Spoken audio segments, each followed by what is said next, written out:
লোকসভা ভোটের আগে তৃণমূলের ব্রিগেড, 24-এর মহারণের আগে তৃণমূলের জনগর্জন, মঞ্চ প্রস্তুত। রবিবার এই মঞ্চ থেকেই বার্তা দেবেন মমতা বন্দ্যোপাধ্যায়, অভিষেক বন্দ্যোপাধ্যায়।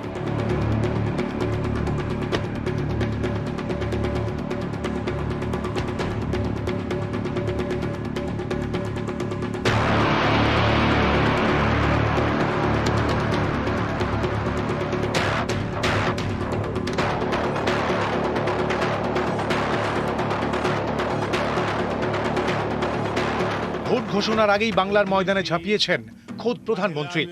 রাজ্যের শাসক দলকে বিঁধতে তার জোড়া অস্ত্র দুর্নীতি এবং সন্দেশখালী। পদ্ম ব্রিগেডের আক্রমণের মোকাবিলা করতে কেন্দ্রীয় বঞ্চনার অভিযোগকে সামনে রেখেই সর্বশক্তি নিয়ে ছাপাতে চায় ঘাসফুল শিবির। সেই সুরি বেঁধে দেওয়া হবে ব্রিগেডের মঞ্চ থেকে। ব্রিগেডের প্রস্তুতি হিসেবে জেলায় জেলায় ছোট ছোট সভা করেছে তৃণমূল। সেখানে তুলে ধরা হয়েছে কেন্দ্রীয় বঞ্চনার অভিযোগ। এই বার্তাই এবার কেন্দ্রীয়ভাবে দেওয়া হবে ব্রিগেডের মঞ্চ থেকে। মহিলাদের মন জয়, লক্ষ্মীর ভাণ্ডার, কন্যাশ্রীর মতো প্রকল্পকেও যে তুলে ধরতে হবে জনতার সামনে, সে বার্তাও দেওয়া হবে ব্রিগেড থেকে। বঙ্গ রাজনীতিতে ব্রিগেড মানে আবেগ। লোকসভা ভোটের আগে সেই আবেগের মঞ্চ থেকেই শক্তি প্রদর্শন করতে চায় রাজ্যের শাসক দল, যার ইঙ্গিত আগে থেকেই মিলতে শুরু করেছে।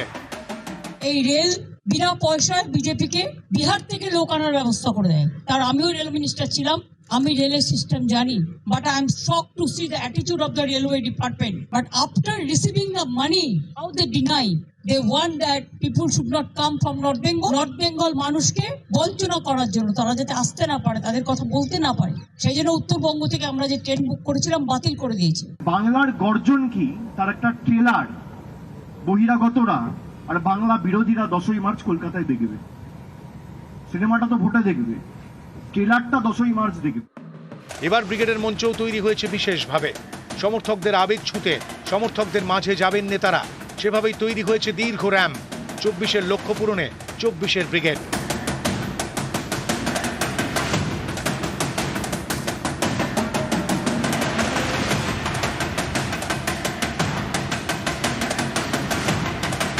বিজেপি বিরোধিতার ক্ষেত্রে গোটা দেশের জাতীয় ক্ষেত্রে যে তৃণমূল কংগ্রেসই একমাত্র বিকল্প, সেই বার্তাও কার্যত ব্রিগেডের মঞ্চে দেওয়া হচ্ছে।